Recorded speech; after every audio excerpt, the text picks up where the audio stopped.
Our bodies take a pounding and, well, so does hers. Yeah. All right, guys. So these are people who mistakenly call WWE fake to actual wrestlers. Now, if you're new to pro wrestling, if you stopped watching it back in the day and came back around to it, welcome back. We love you guys. We appreciate you guys. But I want to give you guys a little bit of advice. Do not go to a pro wrestler's face and call wrestling fake. Now, 9 times out of 10, they're probably not going to do anything because they're pretty good people and for legal reasons, right? But just like anybody else, you catch them at the wrong day, at the wrong time, the wrong phase of their life, and especially if they have any history in martial arts, expect them to proceed to help you find out how good your health insurance is. And that's all I'm going to say on that. So before we get started, if you love wrestling, if you love to have fun, hit the like button, hit the subscribe button. Let's get into it. Between you and I, it's all fake, isn't it? So this is called the body slam, is that right, Scott? What? Ooh.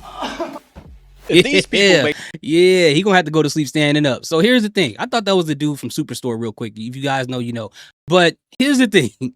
You can't come into a pro wrestling school with the Pee Wee Herman suit on and confidently say it.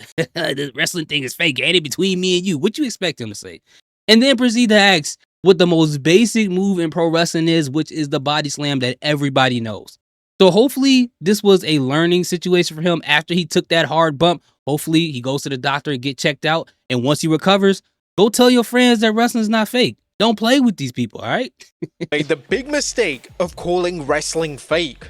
Number 1, Dana White calls pro wrestling fake. I remember Would it this. surprise you that Dana White has called pro wrestling fake? The UFC CEO had no qualms about calling professional wrestling fake in 2015 as he was responding to fans complaining about the crazy UFC prices for their pay-per-views. One fan tweeted, "I wish I could watch the Ronda Rousey fight tomorrow night. Vince got you beat there, Dana White. Our pay-per-views are only $9.99. And White said, that shit should be $9.99 because it was fake. Now granted, White did follow up by saying that he didn't mean any disrespect to any of the pro wrestlers, but he doubled down. Now, as you can imagine, wrestlers from No disrespect, but all the disrespect.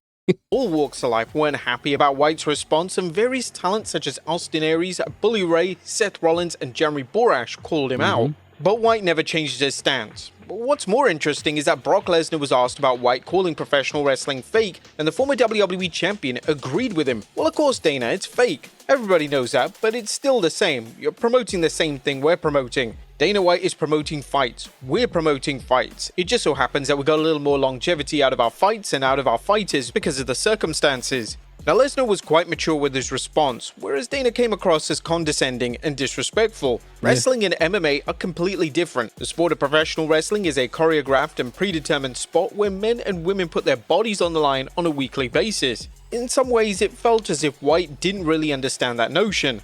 Whatever the case, it's funny now that WWE and UFC are now partners, but White still feels the same way, probably because he doesn't understand the sport. Now, Here's the thing, man. Money will change your mind. It's fake until the money's real. That's what it boils down to. And here's the thing. I miss when ESPN used to look like it was when Brock Lesnar was getting interviewed. But for me, and I'm not a pro wrestler, so my feeling about it is a little different. I don't get upset when people call pro wrestling fake.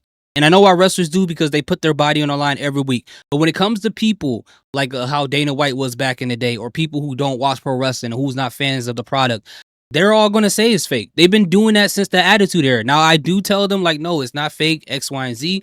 But how they feel after the fact, can't really do too much about it. And what I've learned over time, the more I talk to people about whether they consider pro wrestling fake or not, there's different levels of people's definition of fake. Like, some people will call it fake because they're not really hating each other, right? Because it's scripted. Or some people call it fake because they're not really trying to hurt each other. Or they call it fake because they know what the outcome of the match is, right? So there's different levels of what people call it fake. Overall, just like what Ken Shamrock said on Vlad TV, he said that, you know, he took the most wear and tear on his body, more injuries in pro wrestling than he did in UFC.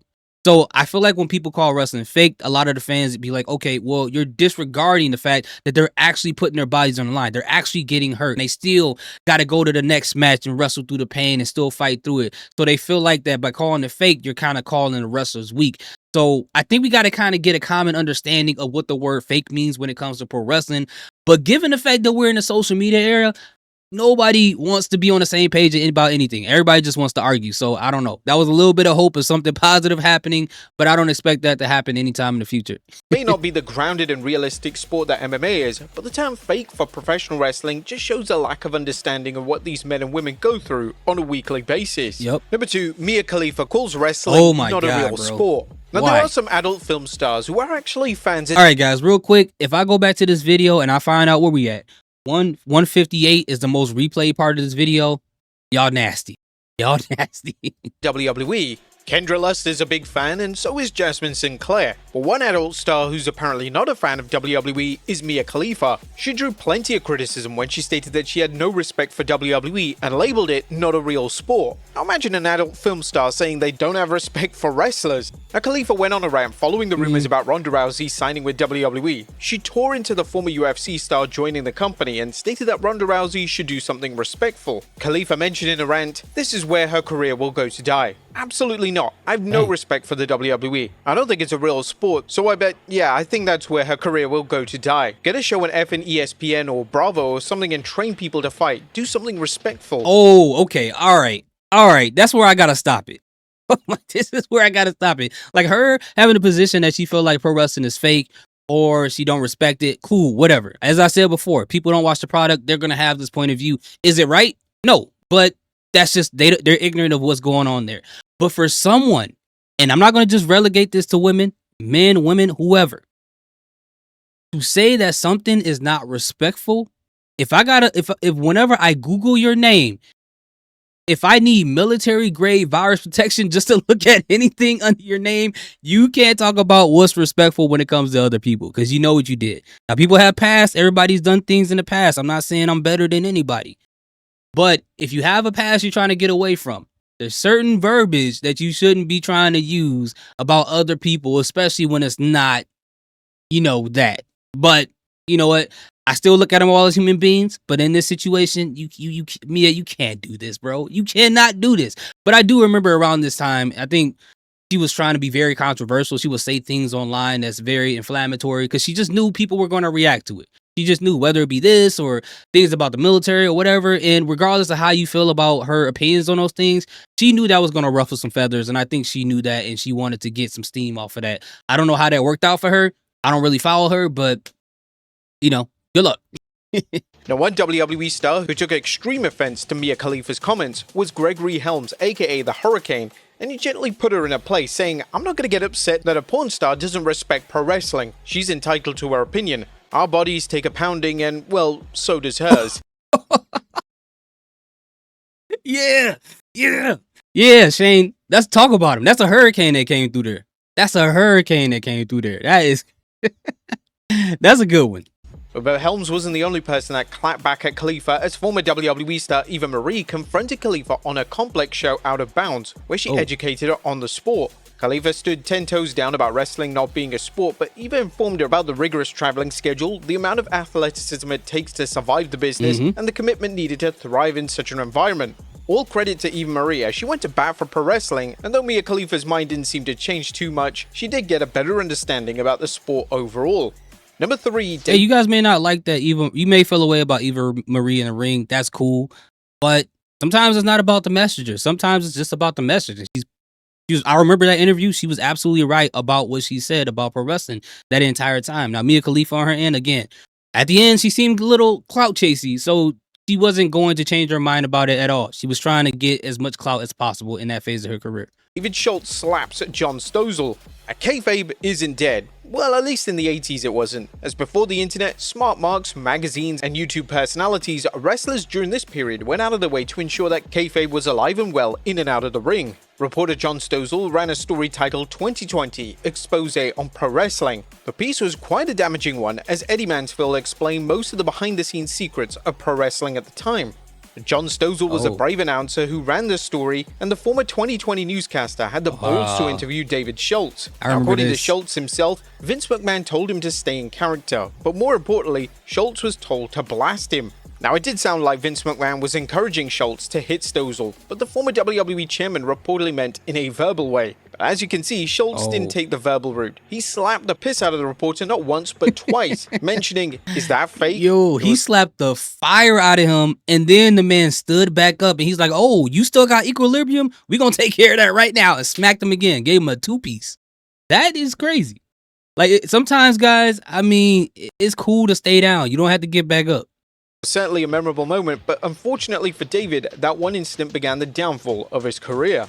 Not surprisingly, Stozel filed a lawsuit against WWE. In turn, Schultz was suspended by the New York State Athletic Commission. The lawsuit was eventually settled out of court, but that didn't help Schultz's career in any way, shape, or form. Vince was reportedly trying to get Schultz to sign a statement that he acted on his own without any involvement from WWE, but David refused. As you can imagine, Vince McMahon wasn't thrilled with that answer. Despite sticking up for the men and women in professional wrestling, Schultz was ultimately fired, though that allegedly came after a backstage incident with Mr. T. His career never recovered after that incident, and while the wrestling landscape has tremendously changed since the 80s, Schultz did his best to keep the sport of wrestling alive, even if it came to the expense of his entire career.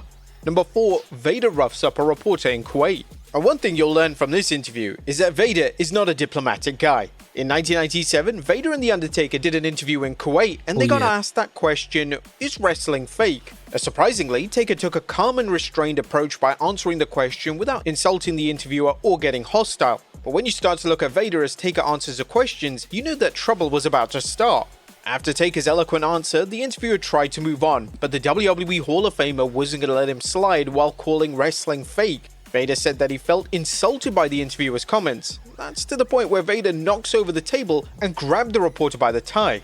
Vader had a great point in stating that not everyone can do what he does, but he clearly got pissed off when the interviewer snapped back by stating it wasn't his question. Meanwhile, Taker is seated with his shades on, cool and calm as a cucumber.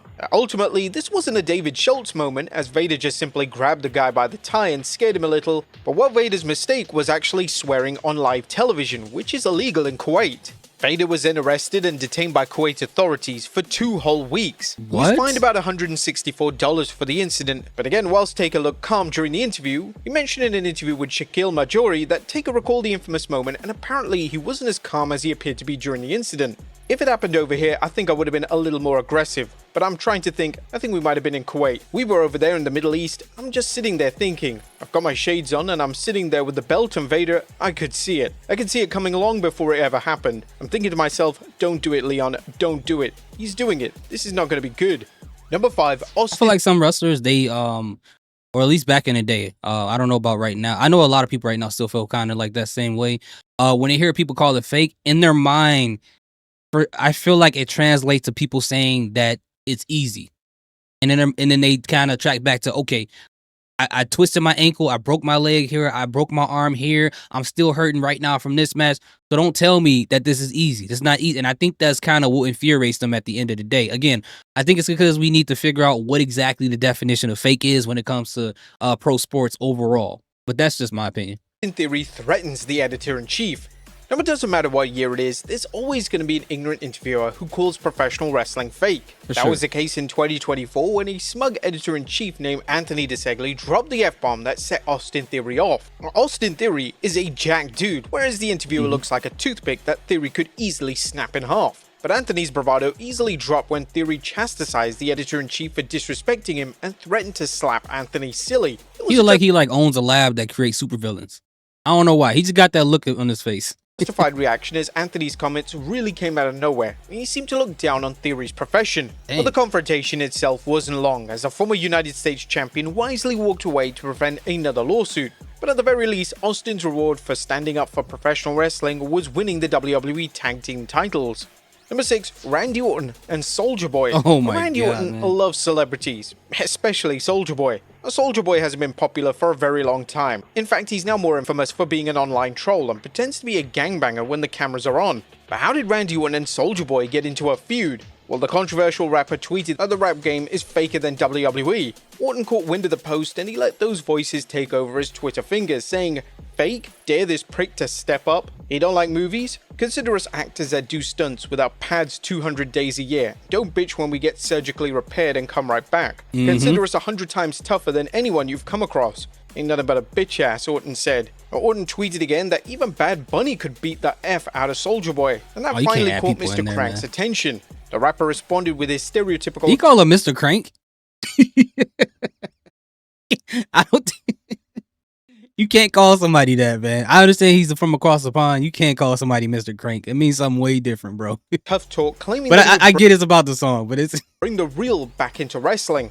Do you know who I am? I bring the real to wrestling. Don't play with me, Randy Orton. But that wasn't it, and Soulja Boy doubled down on his statement about pro wrestling being fake. If you're mad because I spit facts, just say that. What you do is fake, and I stand on that. What I do is real. Come to your world? Huh, welcome to Soulja World. Orton and Soulja Boy went back and forth the entire day. Clearly Orton had the time that day. The former WWE champion eventually challenged Soulja Boy to come to his world. Wait, and he... hold on. Let me see if we're in it. I didn't see this whole exchange. Sorry, guys. I know you guys seen this already. You spitting facts? Seems all you spitting is the same mess you rap about. Nut, clear your throat, my dog, and be there. Enough talk, back it up. his world, and he accepted, but this beef never went past. Bro, you wear thongs. Come on, man. You wear thongs, leather thongs at that. Stop the cap. My money taller than you. To be real, I think you scared of me. All that talk, I'll smack the... Oh. Hey, man. I don't think Soulja Boy seen what he did to Bray Wyatt when he burned out. Like, Soulja Boy, you don't want to do... If 09 Randy Orton got to pop out, bro, it's going to be real bad for you. I'll just say that. Social media. And certainly one of the oddest feuds in wrestling, especially since Soulja Boy is one of the fakest rappers in the game. But he got his 15 minutes of fame beefing with Orton, so mission accomplished to him. Number 7, Randy Orton threatens a reporter.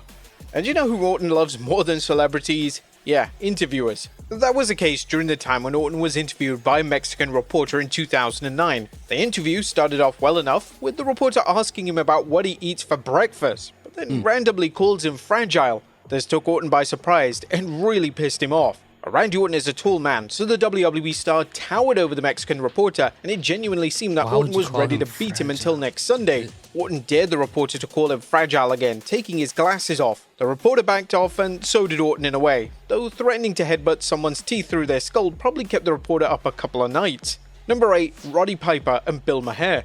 Roddy Piper was never afraid to speak his mind. The WWE Hall of Famer certainly did during his appearance with Sting, Bobby the Brain Heenan, and Medusa during an episode of Politically Incorrect. Bill Maher is a controversial figure as he isn't afraid to poke the hornet's nest. Unlike many other reporters, Maher wasn't trying to be disrespectful when he essentially called wrestling fake, but he was ignorant and automatically assuming that wrestling doesn't come with any consequences.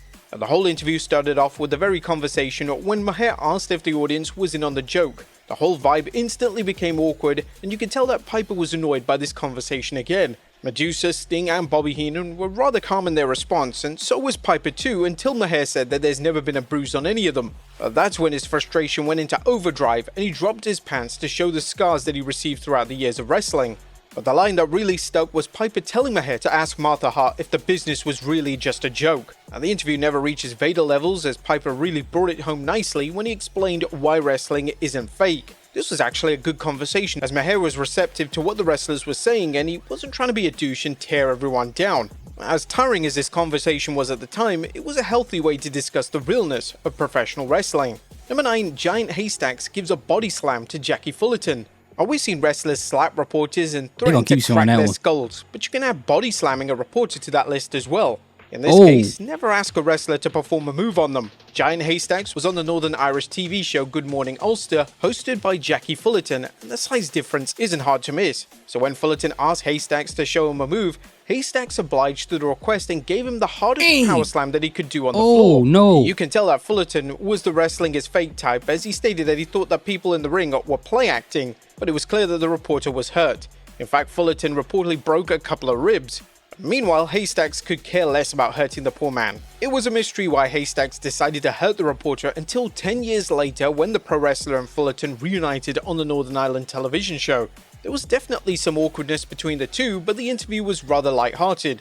Haystacks was asked why he hurt Fullerton, and he stated that the reporter was one of the non-believers. The second meeting was definitely more friendly than the first, and surprisingly, there wasn't any lawsuit filed following that infamous moment. Dang, man. And number 10, Vince McMahon calls John Melendez white trash. It was a shocker that Vince McMahon didn't slap John Melendez. Now, if you look up the word troll, then you would find John Melendez's picture right next to it. Known as Stuttering John Melendez, he was known for his bold and outlandish interviews with Barbara Walters, Jennifer Flowers, and Richard Gere.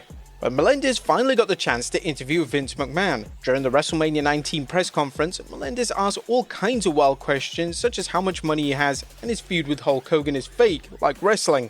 Vince McMahon was surprisingly calm throughout his entire interaction with him, though it's quite possible that Vince knew who he was dealing with, as Melendez was a popular name in the early 2000s. However, what got Vince to call him white trash was his question asking if he's amazed by all the white trash that comes out to see his wrestling shows, but Vince fired back by stating that they didn't have any white trash except for present company. Now, this interview doesn't come as close to his Bob Costas interview, but something told us that if Vince McMahon met Mr. Melendez in a parking lot, then a mugshot of Vince would have been made hours later. What would you guys think of wrestling being called fake? Yeah, man. If you again, do not say that to wrestlers fake. I mean, obviously, a lot more of those physical interactions happened back in the day, but you know, I wouldn't put it past wrestlers. But anyway, what was your favorite moment on this list? Let me know in the comment section. I would love to hear what you got to say. By the way, we will be live streaming Monday Night Raw tonight. If you guys can show up, hey, show up. If you can't, come through, hit the like button, then, you know, get back out and do what you got to do. But I love each and every one of you guys. Thank you guys so much for supporting my channel. I appreciate you guys. Salute,